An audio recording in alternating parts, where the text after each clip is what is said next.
Hi everyone, it's Andy Friedman here, and I want to talk to you today about what you didn't know you need to know when using Zoom or some other kind of video conferencing platform.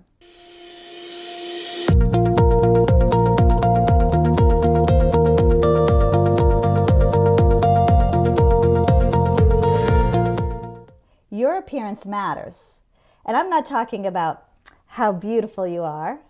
I'm talking about how you appear on the screen. And it's really important that people can see you easily and they can see your whole face. Now, I'm not going to rate your Skype room or anything like that.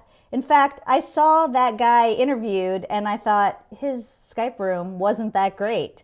And he made some of the same mistakes that are really common when people use Zoom or some other kind of video conferencing platform.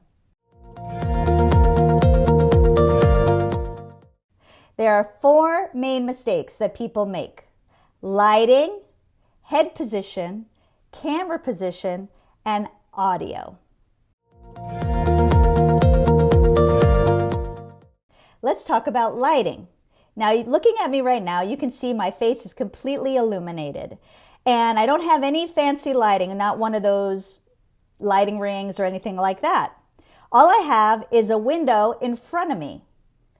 One of the biggest mistakes that people make is they have a window behind them. Let's take a look. This is what it looks like when the window is behind you. Now, you can't really see me clearly here, even though my camera is trying really hard. But I've been in Zoom chat rooms where you can't see the other person at all. And it's really important that the person is able to see your face. Another thing is head position. You can see that my head is right front and center in the middle of the screen. I'm not one side or the other. I'm not looking off in any direction. You can see my entire face. And another mistake that people make is that their head position is too low in the screen. My face is down here at the bottom of the screen. Look at how much space there is above my head. And yeah, I have a nice piece of artwork there, but this should be the focal point of the interview unless you're talking about art. This is also not a good angle. And it seems to me that I'm not even paying attention to the person on the screen that I'm supposed to be talking to. The whole thing is out of whack. There's too much space here. I'm looking off into the distance this way. This is forward for me over here. And I have to crane my neck or I have to turn my head this way. It's very distracting. The third mistake that people often make is the camera position, and this is a biggie. I think this is the most common mistake that I see made, and it drives me crazy because most people have a computer sitting on their table and they'll have the camera looking up at them and you can see right up their nose. Have you ever been watching the nightly news and seen somebody being interviewed with this angle?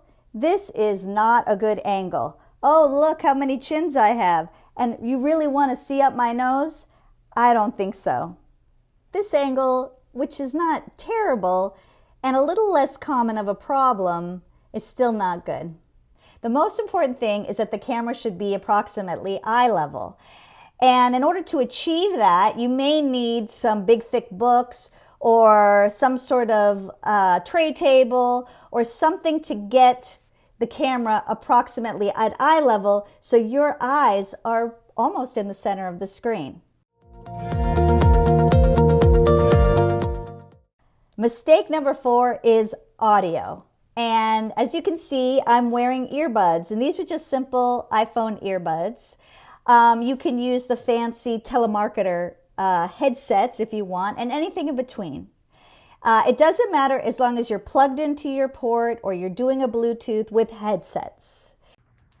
Now here's without the headsets, and I don't really like the sound of this. It's kind of tinny and echoey, not to mention the fact that there's all kinds of ambient noise. I mean, what happens if you're in an interview or some other important Zoom call and you hear this?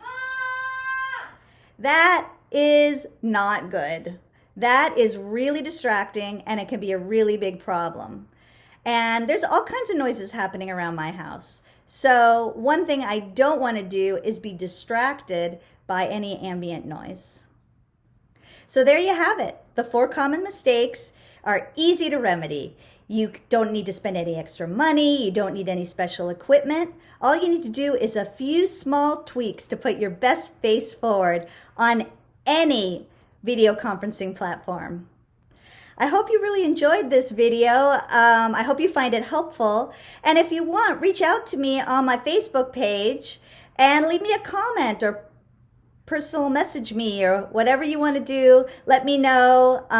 If you have other questions, maybe I can help. So I'm Andy Friedman. Thanks for watching and see you next time.